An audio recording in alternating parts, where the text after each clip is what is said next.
Ron, thank you so much for speaking with me today. It's my pleasure. Thank you. I would say that no one's done more than you have to popularise Chinese tonic herbs in the West. Can you tell us how that passion started for you and why you're so passionate about them to this day? Well, I would say back in the 1960s when I was in college, I abused myself like many young people might with exploring the world of both school and, getting into probably some drugs and a lot of partying. And I was also an actual on-scholarship athlete, so I was having to burn the candle on so many ends that by about my fourth year, I just burned out completely and crashed. I kind of developed a kind of, maybe it would be called chronic fatigue syndrome, where I had no energy.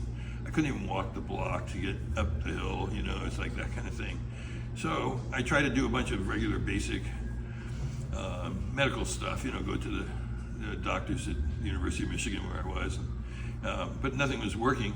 And then some friends introduced me to a Chinese herb formula that they'd picked up for me in Toronto called Shou Qi, which was a patent medicine type of tonic drink. And I was so out of it at the time that the bottle had said to take 3 tablespoons a day. But I didn't know, I didn't really read the label. I thought you were supposed to take a bottle a day because they brought me a case. So I drank it like that. And which is insane and not recommending it. I'm just saying I did that.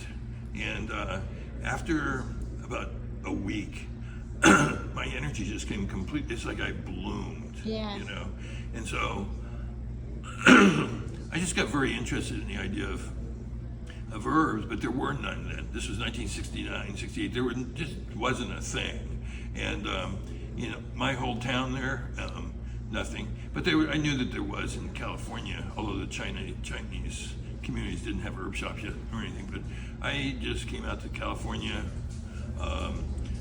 was lucky then because I met some masters who weren't publicizing themselves, but it's sort of a chain reaction of them introducing me to other people. So I got this amazing hands-on experience from these geniuses, people who knew it so well before other people, And so I just started learning things. I ended up studying with a great Taoist master who really taught me the herbalism from a holistic health manner, not necessarily not even at all trying to treat my symptoms or conditions. I still had a whole sheet of symptoms that I would bring around to like chiropractors and other kinds of doctors and show it to them. And the Taoist masters, they go, that's all because, I didn't have enough of the kind of energies that I could have. So I was trained in the 3 treasures type of tonic herbalism, that it's more important to promote your health, to become healthy, than it is to try to nitpick and fix every symptom you have. If you have a lot of symptoms, it's because you have underlying weakness. And it just became my consciousness and my mind. There was nothing else, no other way to think because it was so obviously real. It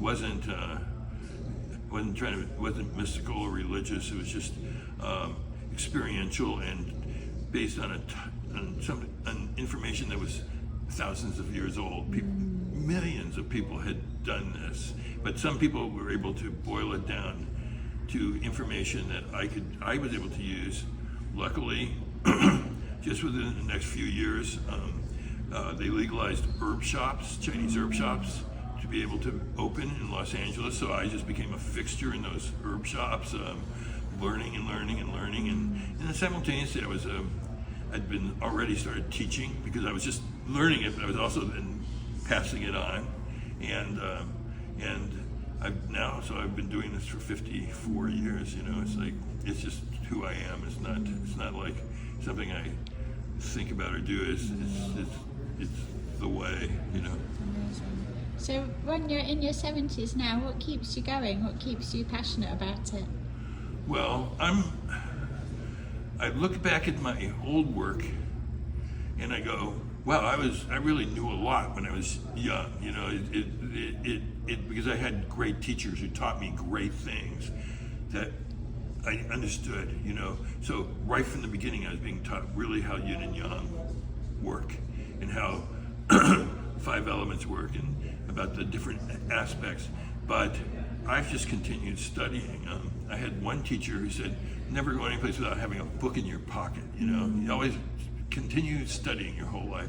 Well, I did that for a long time until, of course, now we have a book in our pocket called our phone, you know. It's like where you can keep thousands of documents or books and everything else, or if you don't have it on your phone, then you open up Kindle and you can read it, you know. So, or go to a research site and read something. And I just find it, first of all, I'm driven by a problem, which is that many people don't believe in Chinese herbs because they think you know, especially the kind of the scientific community that doesn't want to know about something that's old or based on yin and yang, and so they have a propensity to say there's no evidence for, you know, it's just folklore or something like that.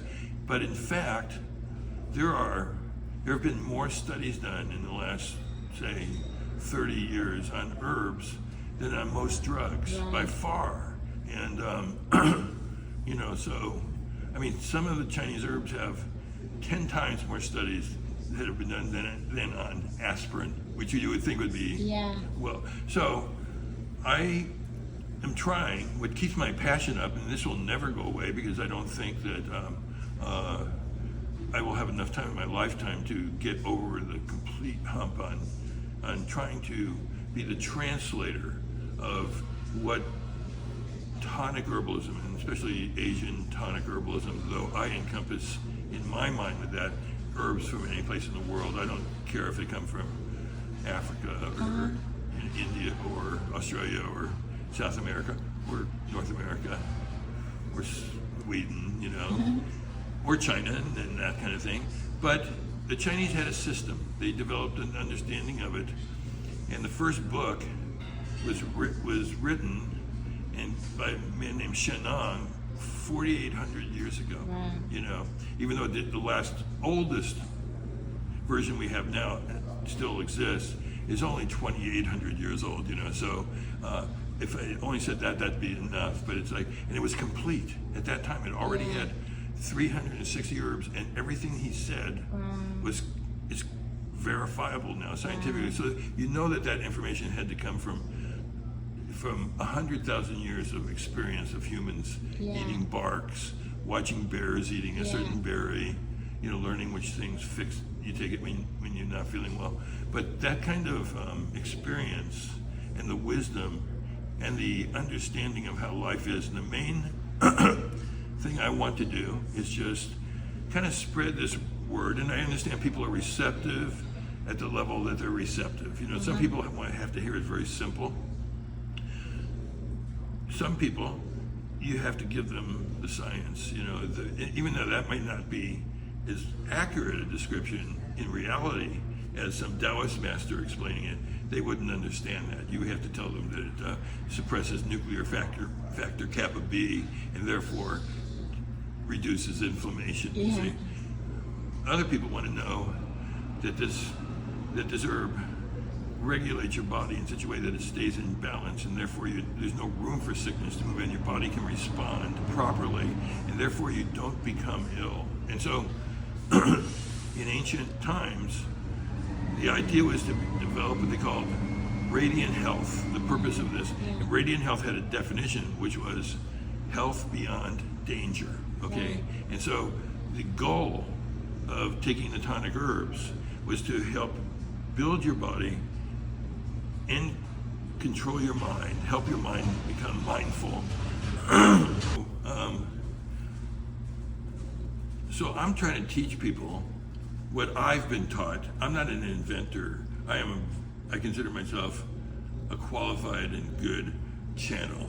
You know, I've been doing it for, you know, these 54 years. So, but the whole main idea is that yes, we have to deal with our problems sometimes medically, remedially. That's good, but that's not going to make you healthy, to get rid of your symptoms and your condition.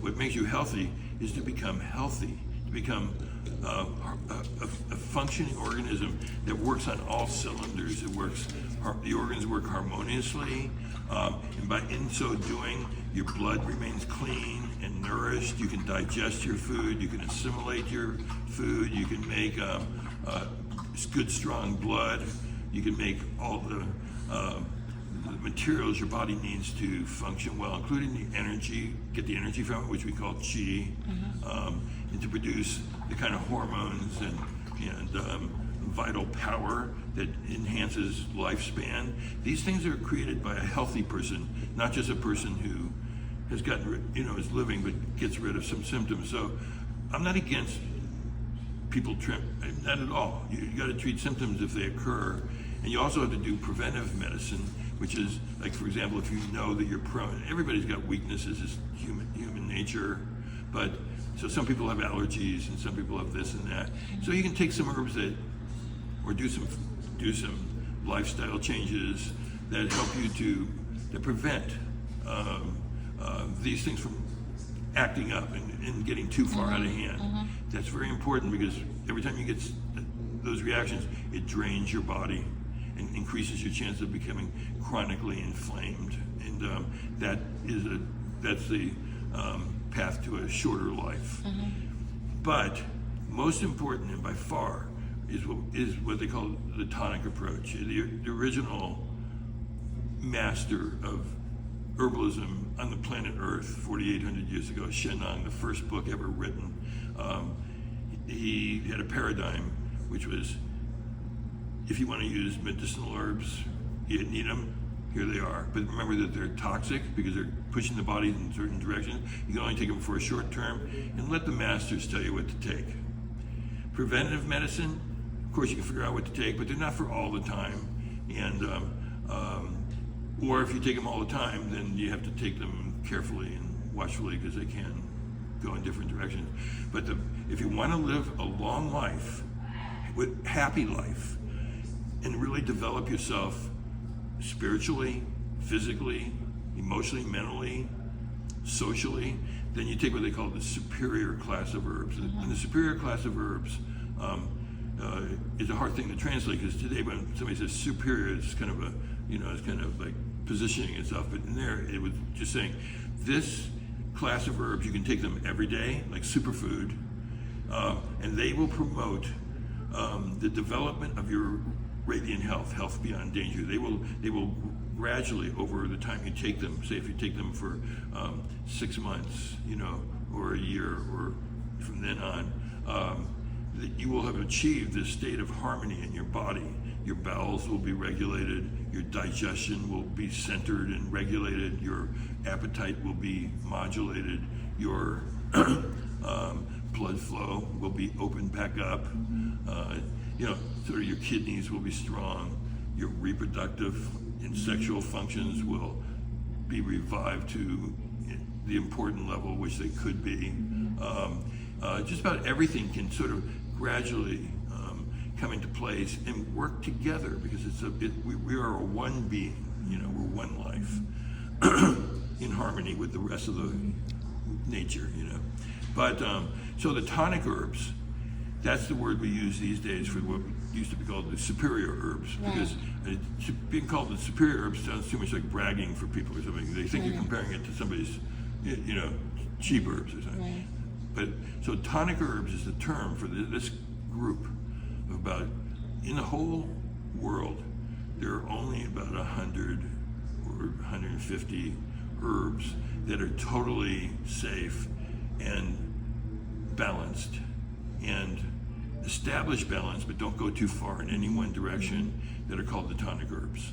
And some of these herbs, many of them, are called adaptogens. They're the adaptogenic herbs that help us to handle stress by having a dual action activity. In other words, they help you recover from stress, they lift your energy, or they help you to calm down when you're stressed out. They do, it's a double direction, okay? And these are the most important herbs in the world. Everybody should be taking those kind of things.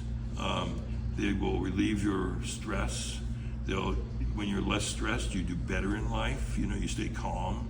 You stay calm even during an emergency when you don't want to be 100% calm. You want to be activated, but you want to be centered.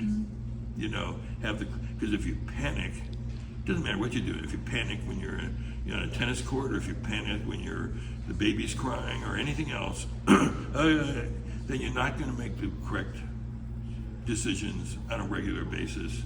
Sometimes one mistake can change your life. So I feel like the adaptogens, the famous ones being good quality ginseng, and that means older ginseng that's been grown for longer, or reishi mushrooms, or astragalus root, goji berries, famous ones. A favorite one of mine is Salvia, the Chinese red Salvia root. Most people don't know that one, but it's in the top 5 or 6 herbs in the whole world for your health. So if you take these kind of herbs, they just build up your health. And it takes, once you start, if you get a real program, you're getting a program maybe guided by an herbalist. We offer herbal consultations for free as part of our service at my place, Dragon Herbs. Then it only takes 100 days. It's all in life. That's just a flick of time, right? But it takes 100 days to restore the types of energy that one needs to develop radiant health. Okay. Then after that, you just it just starts blossoming. Okay. So sometimes people feel very great with the herbs after 3 days, say. I don't think anybody should think, oh, I'm going to take these herbs for today. That's drugs, okay? These are not that. But in a few days, people go, well, I feel much more energetic, or I woke up and I get good sleep last night. They notice little things, and then that just goes for 100 days. Amazing. So that's my passion. I want people to know about this. It's like, it's there. We have it. For the first time in the entire history of mankind, everybody can get these herbs. Everybody. It doesn't matter. It's like, well, probably almost everybody, And so because of that, it's a revolution, just like the digital revolution is a revolution for mankind. And yet people don't know it because there are plenty of forces, say, in politics and in business that would prefer that people didn't really know about this kind of capability of natural products. They'd rather sell drugs or maintain some kinds of control like that. But yeah, so that's that. So I'm feeling like I'm more passionate than I was. It's growing. Amazing, Yeah. amazing. Ron, last question. You were just telling me about Eucommia and Salvia, which I think are 2 lesser known herbs. Could you just quickly tell us something about why you recommend those ones? Well, Eucommia is the bark of a tree, and it takes a long time to grow a tree. So it's a more rare herb than, say, a leaf, like an herb like Gynostema, which is a leaf, or tea that we drink is an herb, a very important one, absolutely top level herbal substance, but it's a leaf, it just comes up. But Eucommia grows on a tree, and it takes 10 years before it's got bark thick enough to take it, and then that would be considered not really great yet. And after about 20 years, the tree is fully grown. And it's got a nice piece of bark. It's like a 1/4 of an inch or a 1/2 inch thick if it's the good stuff.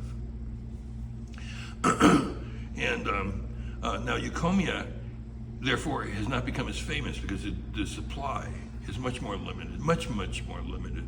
So, however, let's just say it was the first herb ever described in an herbal manual. Wow. Because it was considered the most important, I guess it's time immemorial. And when it finally got written down, that was the first herb described. That's Eucommia, Eucommia. And so it's a tree bark. And This particular bark is called a Jing tonic. It means Jing is your life force. That's a term that I'm going to use here just for this one.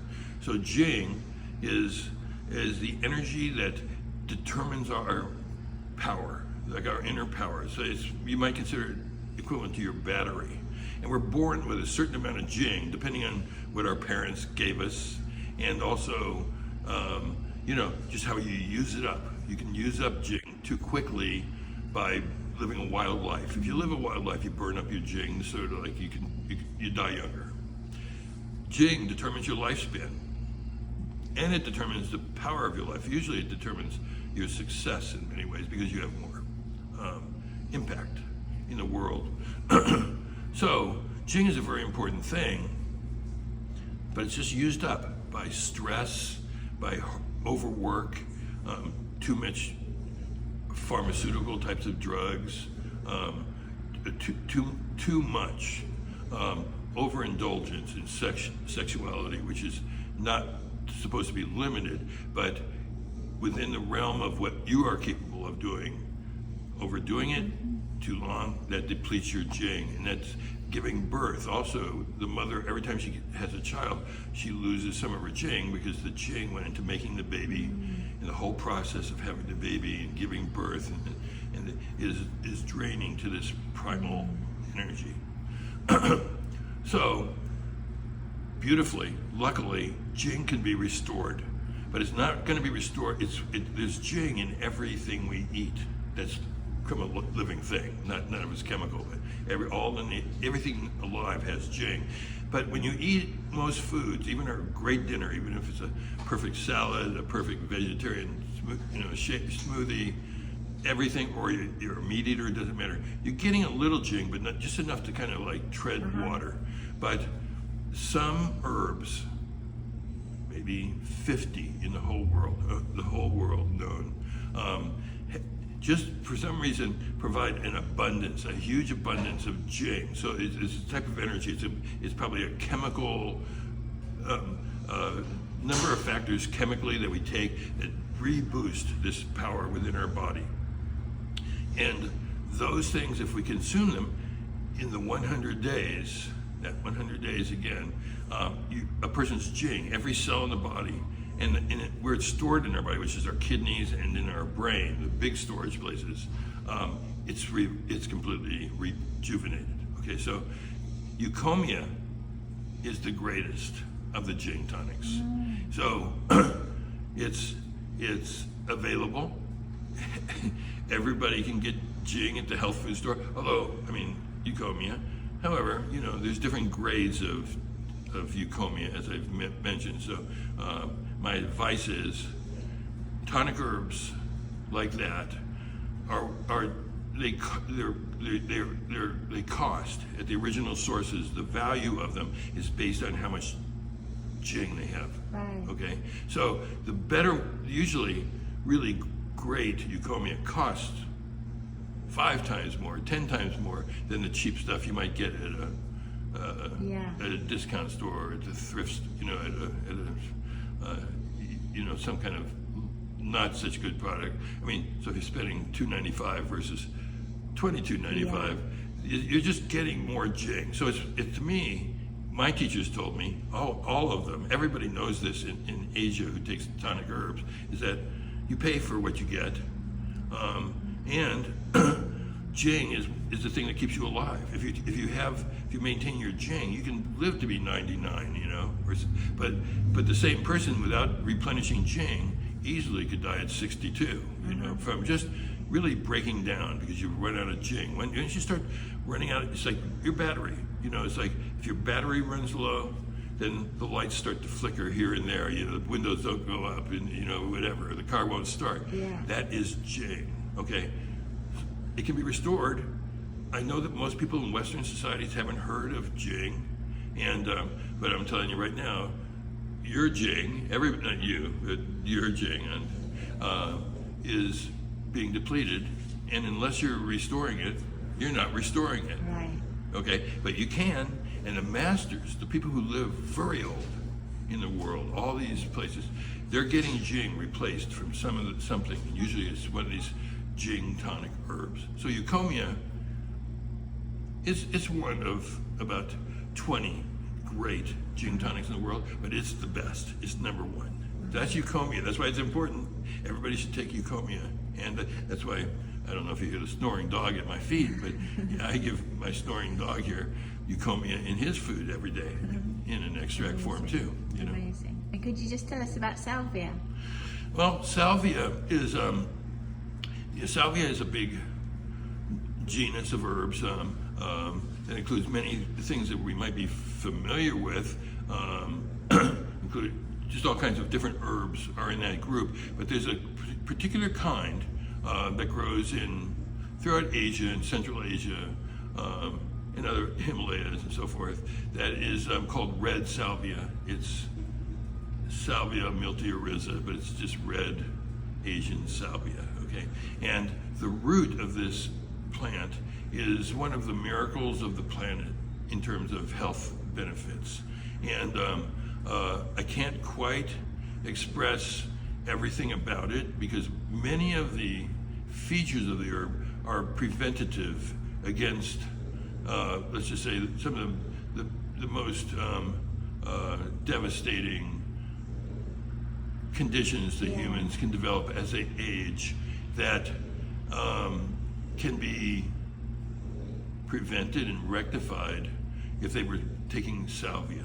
Okay, so this salvia, let's just say it's a tonic in the sense that it makes the functions of the heart much more powerful. Is a maintenance level for clearing out whatever could block the heart, for strengthening the actual energy, building the mitochondria within the muscles of the cardiovascular system. It actually improves blood flow by helping the body naturally reject plaque and clotting, and the breakdown of the blood vessels themselves. As we age, I've heard different numbers, but the average number spoken is probably 200,000 miles of capillaries in our body. That's staggering that we have so much. Yeah. But those little teeny blood vessels, we replace them well when we're a kid, you know. But once you start getting older, everything, I could talk forever about what happens, almost everything degrades some because we're not nourishing those particular tissues because we don't know that we're nourishing our capillaries, you know. But salvia, the salvia root, the red salvia, it actually repairs and increases the reproduction of capillaries in our body, throughout our life, not in excess, not by causing cancer, nothing like that, just by improving the blood vessels in your hands, in your arm, inside your brain, in your eyeballs, you know, in your genitals, in your belly, in your feet. It keeps these blood vessels in great condition. That's so critical, and does it from within based on our own production. It's not actually building them, it's providing the energy to the different mechanisms that maintain the cardiovascular system. So, without going into the remedial functions of this herb, which, being a tonic herbalist, our viewpoint is what I call flipping the paradigm. I'm not so interested in how to fix it from the bottom up. I want to make you healthy from the top down and see what the body can do to maintain its health. And that's what these herbs, the tonic herbs, that's what they can do. They help the body to become maintain their health, and that's a battle for everybody. But the tonic herbs are probably the greatest tool in the world. And anybody that says you don't need dietary supplements, you can just do it with your diet, you know, or exercise, they just are not. They don't know, you see, because I can eat the healthiest diet, whatever anybody would approve, is any range of healthiest diet. And if you're not taking these tonic herbs, you're just not getting the actual chemicals, the specific chemicals or sets of chemicals actually that work together to do this kind of maintenance. That's why they're just so special and so important.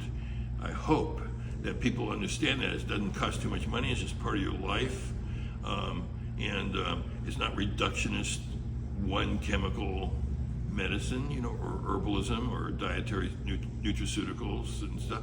This is a complex. Every herb will have 100 or 200 or 500 active constituents that work together as a network to do this kind of repairing throughout the body. And so I personally recommend everybody take Eucommia and Salvia, just a few capsules a day. It's almost, for sure, everybody here spends more money on their Starbucks than they would spend on this 2 capsules of this. And yet the difference is, and I'm not saying that they shouldn't do that, they just have to spend another $1 a day. And we started this conversation prior to the recording just because I was saying, yeah, my dogs who know nothing, they don't understand, but they get a capsule because I love them. Yeah. I want them to live longer and better, and not suffer, and to enjoy the longer, healthier life. So they get a capsule too because they're safe. They're very safe. I have no fear, and nobody's had any fear forever. And so Salvia, you need to just take a moderate amount. More doesn't do more. It's just you need a little, and then you got this thing going.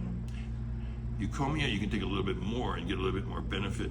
Eucommia is, back to it for a second, is a very powerful, effective herb for maintaining the health of your bones and your skeleton and your connective tissue. That may be the most famous, commonly known function, but if you take it, then you're going to have bones that are hard to crack. Okay, and you're going to have connective tissue that doesn't stretch and tear when you're walking up a hill or running around on a tennis court. It's very strengthening to those tissues. It actually it activates the constant regenerative functioning of the bones to restore themselves without overdoing it. It's highly regulated. It does it to the amount where the body is at optimum health, and that's how much it will produce. It's not a drug which is unidirectional. It doesn't just keep going more and more and more. You don't take Eucommia and all of a sudden have bones that are that thick. It just regulates accurately the amount of replication of the bone tissue that you need, or replication of marrow, improving your marrow, which is inside the bone, and that builds your blood cells. That's where all your blood cells come from. All your white cells, red cells, it comes from inside your marrow. And as we get older, that just dries up, because it's not being fed. It's not getting what it quite needs to keep going. So anyway, I like Eucommia. Ron, this has been amazing. Thank you so much. Have you got a last pearl of wisdom you'd like to share with us? Thank you. Any last pearls of wisdom you'd like to share? Yeah, be the light. Follow the light and be the light. That's the and the other one is remember that your adaptability is the measure of your life. It's your capacity to flex with the changes in life, because life is everything changes at all times. There's no perfect consistency. Things move and change, sometimes quickly, sometimes slowly, but over time your body needs to be able to adapt and remain flourishing continuously. And that's where, back to those adaptogenic herbs I was saying, they help that flexibility. But psychologically, follow the light, and then it's absolutely required. Then you have to be the light to others. Amazing. Thank you so much. Okay.